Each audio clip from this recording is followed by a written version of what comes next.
Welcome back to another ggplot tutorial here at the Data Digest. If you did anything with ggplot yet, you probably created a scatterplot with the geoPoint function. Today I'm going to show you how to use the different geoPoint function arguments to change the size, symbol and color of your dots, as well as how to add text to them. And if you make it to the end, you will see how quickly you can make your scatterplot interactive. Let's start with the R code. A scatterplot displays the value of two variables along two axes. It shows the relationship between them, eventually revealing a correlation. To produce a scatterplot, we need three things. First, we have to provide a dataset. In this case, the data frame is the iris dataset that has measurements of 50 blossom leaves of 3 different species, the petal length and width, as well as the sepal lengths and widths. Secondly, we have to specify what goes on the x-axis and what on the y-axis within the aesthetics mapping function argument. And third, we have to add a geom, in this case points or dots, with the geoPoint function. There are 3 other ways of how you could write this. One alternative would be to pipe the iris dataset into the ggplot function, and then the data could be represented with a dot, referring to the data frame iris. And then the second argument would be the mapping, and if you don't specify it, it assumes to be the mapping, so you could save some space there. You could even shorten that further by getting rid of the data argument and immediately start with the aesthetics mapping. And you can also always do the aesthetics mapping within the actual geom function. So within geoPoint, you could also say on the x-axis you want to have the petal width and on the y-axis the petal length. And you don't have to write out the x and y arguments, as it assumes the first to be the x and the second to be the y. All these 3 alternatives lead to the identical plot. With the help geoPoint or the geoPoint function, you see the different aesthetics that can be set for the geoPoint. And I will now explain what each of them does. For example, we can set the color to be orange and use a certain hex code for the filling color. We can specify a shape, set the alpha for transparency, increase the size, and add an outline stroke. So if the stroke is only 1, the outlining color is smaller. And color always refers to outline and fill to the inside of a certain shape. In case you wondered why we have different intensities of green, that comes from overplotting, so some of the data points have the exact same values for x and y, and thanks to the alpha transparency, we noticed that here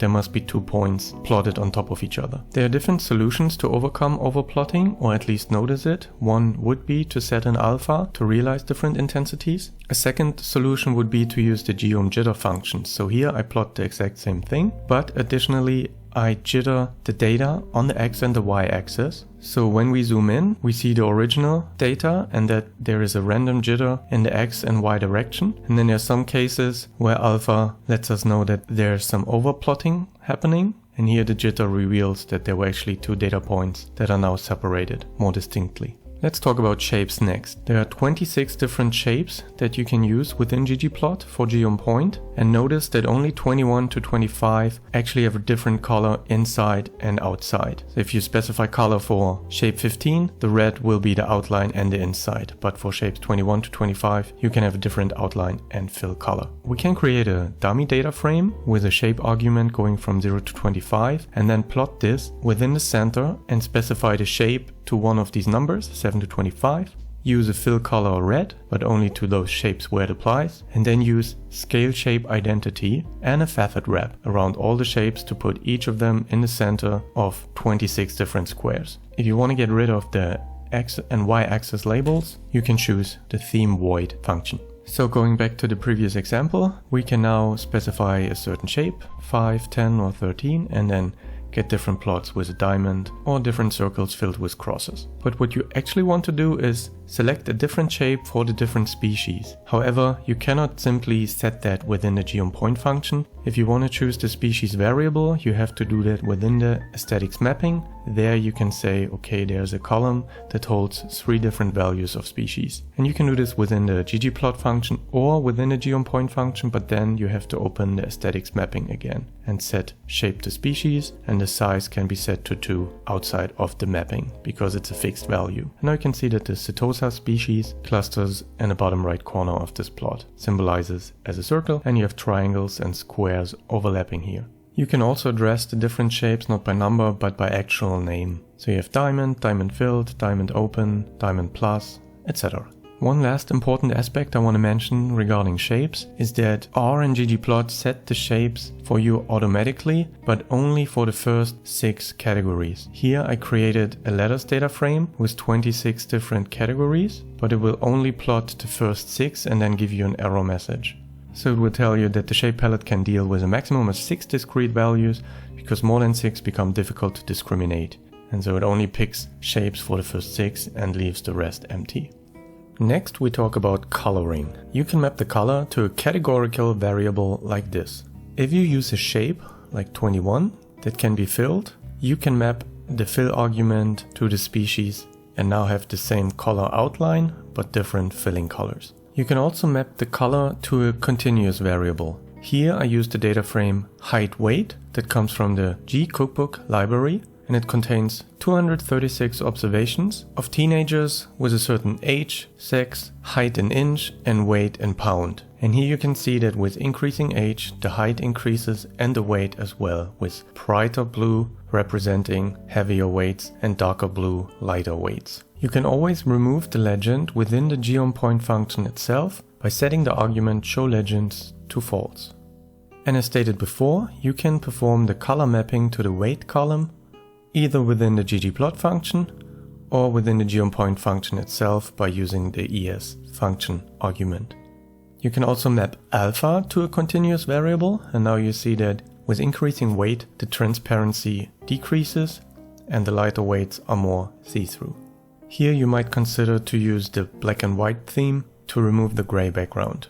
You can also create a grayscale directly without using the alpha value by mapping the color to the weight, and then add the scale color gradient function where you set the low point to black and the high point to white, or the other way around, to create the following plot. However, now the highest value kind of disappears if you use the theme black and white, and you could resolve that by mapping the weight to the fill, use shape 21 and keep the coloring outline solid black, and then instead of using scale color gradient you have to use scale fill gradient. You can also turn a continuous variable, here I sorted the weight from smallest to highest values, into a categorical variable and then color it accordingly. So here you have different quantiles with a median around 100 pounds. And even though you map it to the continuous variable, within the scale fill gradient you can give specific breakpoints of the different pound weights. And then everything between 70 and 90 pounds will get a bright green color. Colors you could set for low and high again. Here I went with green to red, but you can also use black to white. And in the last example I created the BMI, the body mass index, which is calculated by dividing the weight in kilogram by the height in meters squared. And then I used some set points for normal weight, underweight or overweight. And here you can see that getting heavier is okay if you also get higher. But then for the same height there are some extremes, with some individuals tending to be overweight and some underweight according to BMI. Here's a fast way to color the dots within a certain range of values. All we have to do is to map the color based on a conditional where we ask, is the miles per gallon, so the mileage, above 70.5 and below 22.5, so within this range, for a certain weight of different cars. And if it's false, it's coded as 0, which turns into red in ggplot, and if it's true, it's coded as 1 and then is turned into this blue color. With the geom_hline function, you can set the y-intercept to the 2 values we specified and the line type to dashed, and if you don't want to show the legend you just set it to false. And if you quickly want to flip the colors, you just have to put in this exclamation mark, which turns true into false and false into true, and then the red color is within this range. Next I want to talk about size and stroke within the geonPoint function. With expand grid we simulate 4 different sizes and 4 different strokes, which looks like this. So with expand grid it will produce the different combinations where you match 0, 2, 4 and 6 of size to stroke 0, and then repeat the same for increasing strokes to 2, 4 and 6. And if you map that to the different x and y values and also to size and stroke, you can see that red is used for the fill-in and black is used for the outline color stroke. And as the size increases, the red dots get bigger, but stay the same within each column. But then what additionally happens is that the stroke increases on the outside, adding to the overall size of the geonPoint. So coming back to the weight and height example from the high school students, now we set the size of the actual points to the weight, and you see that the smaller the circles are, the lighter the students are. And here I also mapped the color to male and female students differently. The scale size area function is useful to make the area proportional to the numeric value, and you can also set a maximum size of your points. Another example where mapping size to a continuous variable comes in handy would be from the Gapminder dataset, where I plot countries from different continents that I color differently according to their GDP per capita and their life expectancy, and the population size is mapped to the geopoint size argument. So China would be here from Asia and India here with huge populations.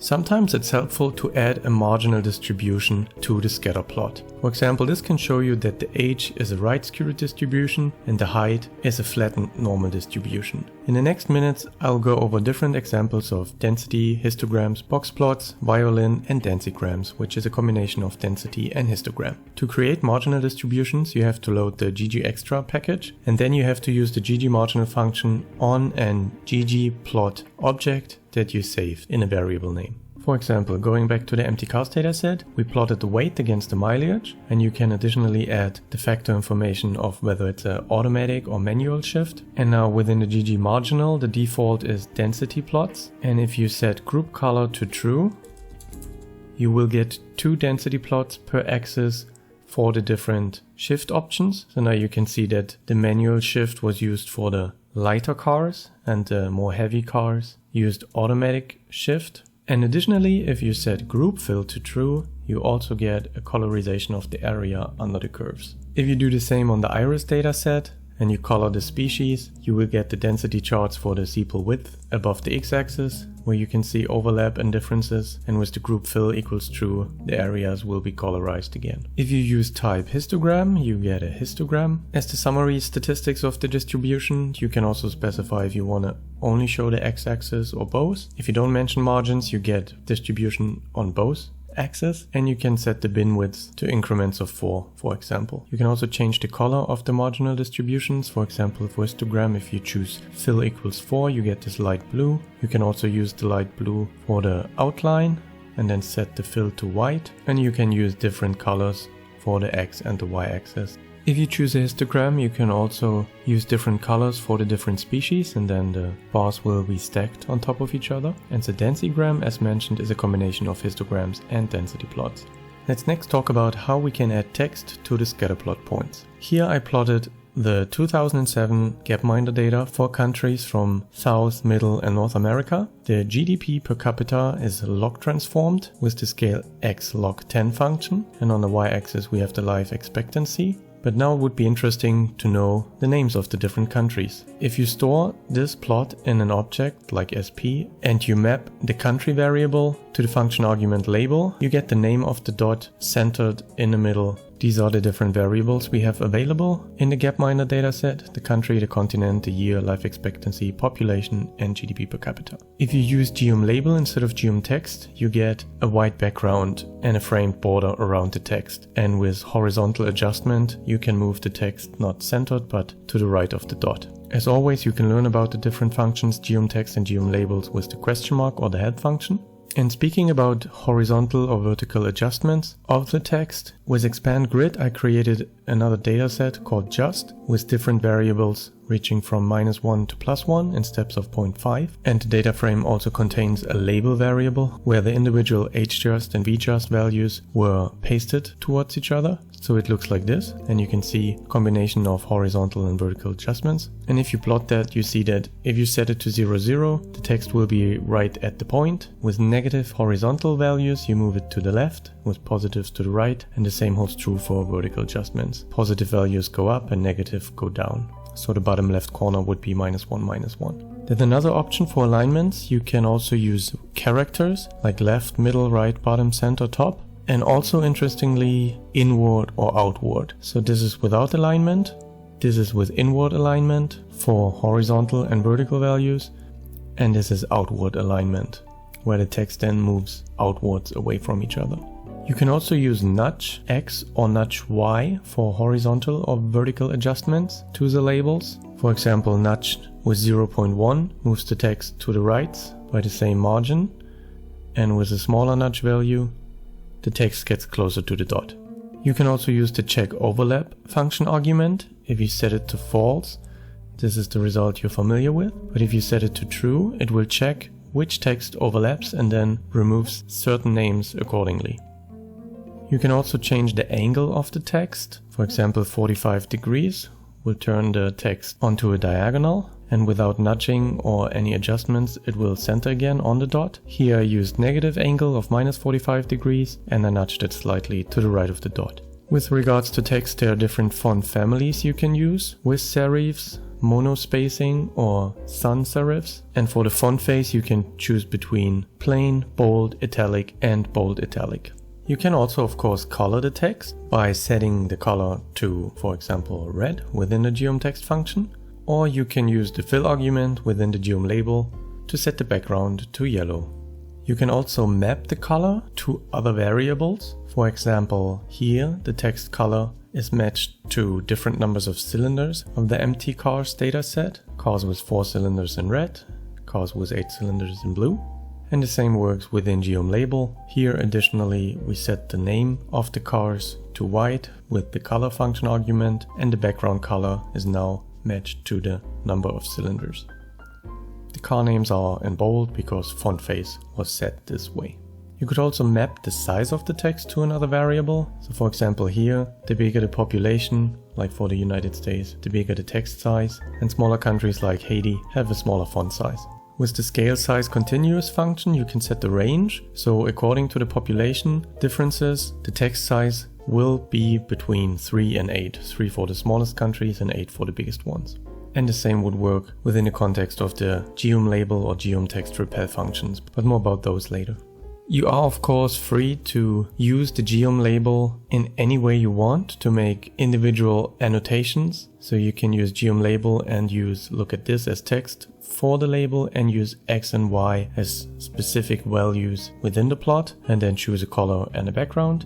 And if we decrease the label padding to a smaller unit, the box around the text decreases.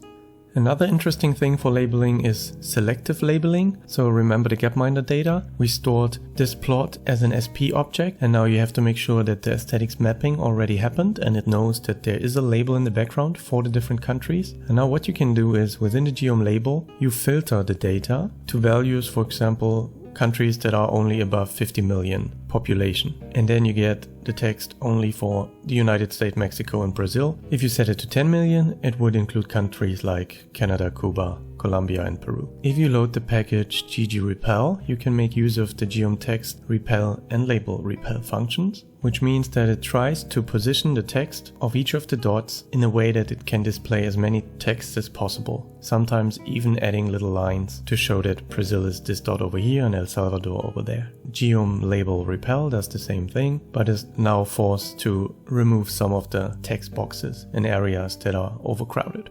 You can choose a minimum segment length and then force it to draw lines to each of the dots, but you can also omit short lines by increasing the segment length to a certain value. And now it will only draw lines that are above that value. And if you choose segment color equals NA, it omits all the lines. You can also use arrows instead of lines. And if you type the arrow function and then use tab, you can see the different function arguments like angle, length, how it's supposed to end, the type of arrow, etc. Lastly, I want to show you how easy it is to make the scatterplot interactive.